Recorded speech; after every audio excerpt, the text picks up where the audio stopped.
Guitarist Lamont, happy to be here again with GearWire, and today we're going to discuss the trials and tribulations of amplifying acoustic-based instruments.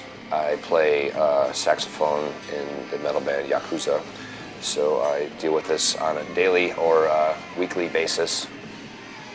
Amplification has become a necessity. Attempting to blow saxophone over electric guitars, bass guitars, it's just not going to happen.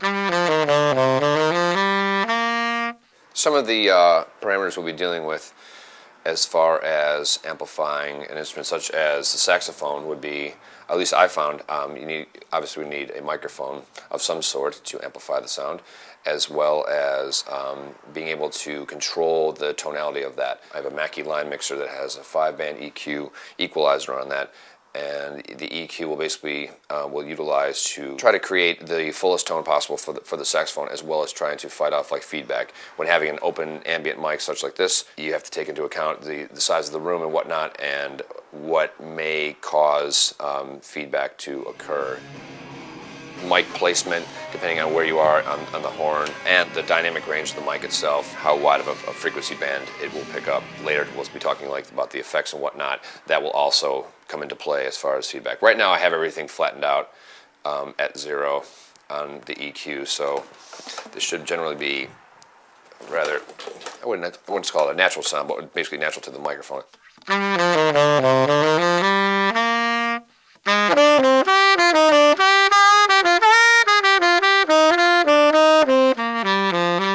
Say you're trying to amplify the horn loud enough to combat against these other instruments I was mentioning before. So we'll give that. So I just rolled off a ton of low end. I use this is a very simple EQ on the channel itself. It's just high and lows, which basically like brings up or brings down. I have like 80 hertz on the low and 12K on the high. I've rolled the 80 hertz almost all the way off. And the high end I brought up a little bit. Now you're going to hear a different feedback tone here when I bring up the high end. Start to. There you go. I'm going to roll that back. Now also say I place the horn over the microphone. This also what becomes problematic. You're getting different types of feedback in that range. So we're trying to avoid all that as much as possible. So I'm going to bring the volume level down. I'm going to EQ this out so it sounds good again. And here we go.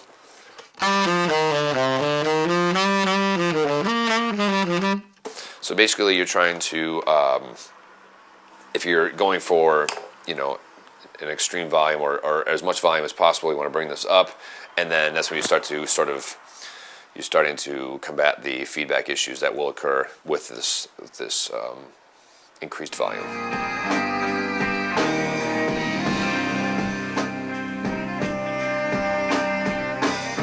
Again, with the feedback issue, I was utilizing just the high-low EQs on the actual channel of this mixing board, but this also has a 5-band EQ where you can actually hone in a bit more on particular frequencies that can be either problematic or not. And while this board has seen better days, 3 of the 5 faders are broken, so for me to bring up and down certain frequencies, I'll have to talk into this. This is kind of hot, so I'm gonna bring down some of the 3K, and the 12K. So there's less high end. I just rolled off the low end, 250 hertz as well as 60. Bring up a little more. There you go. The larger the EQ, the more detailed you can get with the frequency choices. That's it. Okay. Just had to get the knife.